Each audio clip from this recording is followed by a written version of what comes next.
Hey guys, welcome to today's fairly brief tutorial on double stem leaf plots. By now you're pretty used to stem and leaf plots as a way to graph your data, and today we're going to be looking at interpreting data from the double stem and leaf plots and I guess a quick review of how to draw them in the first place.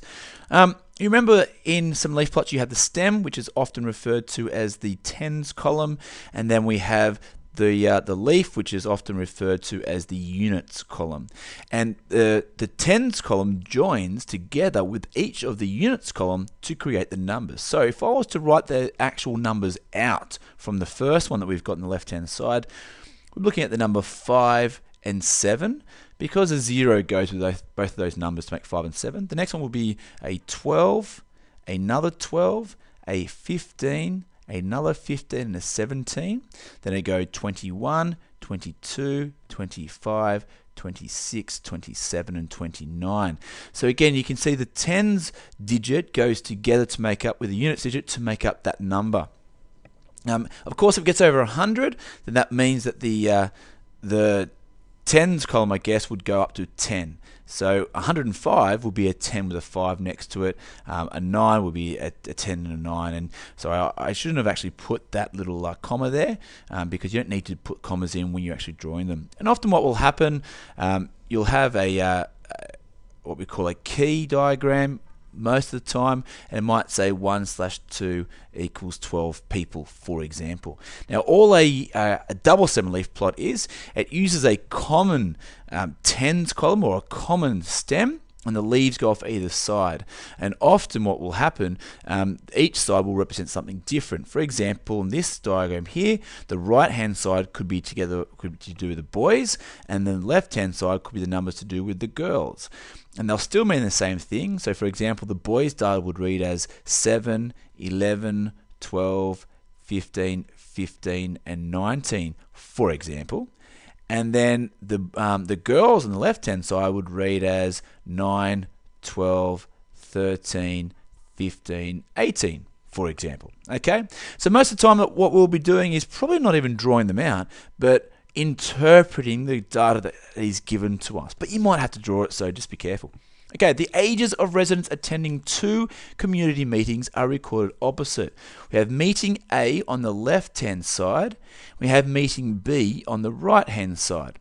So the first question reads, what is the range of ages for meeting A? Well, hopefully you remember that the range equals the highest number or the highest data take away the lowest data. Highest minus the lowest. So we're looking for meeting A. So the highest for meeting A is going to be 32. The lowest for meeting A is going to be 6. Therefore, 32 subtract 6 is going to be 26 for that first answer.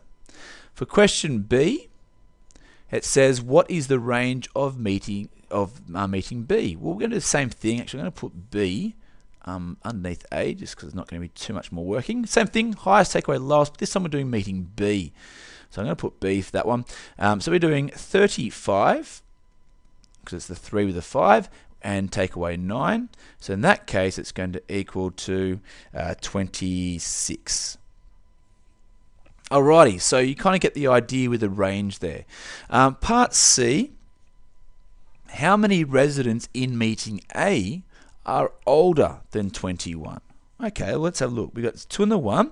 So we're doing 22, so 1, 2, 3, 4, 5, 6, 7, 8, 9. So we have 9 people for meeting A that are older than 21.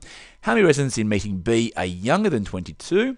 Meeting B, we've got the 0 makes 20. So 1, 2, 3, 4, 5. So 5 for part D. Now, the other question that they haven't asked us, which I'm going to add on for question E, we're going to do a couple of questions here. We want to find the median of meeting A. Okay, so can you remember how to find the median from a stem and leaf plot? So we need to cross the smallest number out and the highest number. So I've done 6 and 32. Now it goes to 11 and it goes to 31. Then it goes to 12 and 30, 15 and 30, 16, 29. Then it goes 21 and 28, then it goes 22 and 27, and we're left with 25 as the answer there. So it's a little bit more complicated on the left-hand side than, for example, if we did the median on the right-hand side. So let's do the median on the right-hand side, because you'd probably be used to mostly doing the median of B. So let's do B. I'm going to use, let's say, I'm going to use red again. So we've got 9 and 35. We've got 13 and 33, 13, 33, 17 and 32.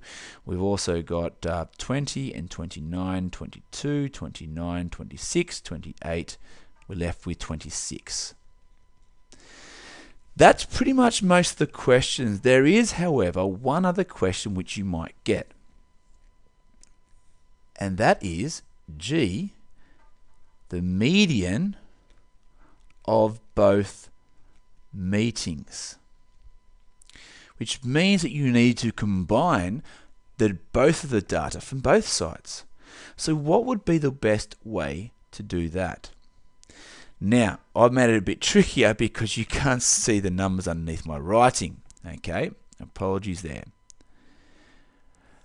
So I'm not actually going to do this question, but I'm going to show you how to do it. Okay, so the best way I might look at this question is I'm going to transfer. I mean, you could rewrite the whole thing out, but I'm going to transfer the data from the left-hand side to the right-hand side. For example, they've got the 6 here. I'm going to put the 6 in front of the 9. I'm going to put a 1 and a 2 next to the 3, and then a 3. I'm going to put a 5 and a 6. You can see it's a little bit hard because there's no spaces here, but it's all right.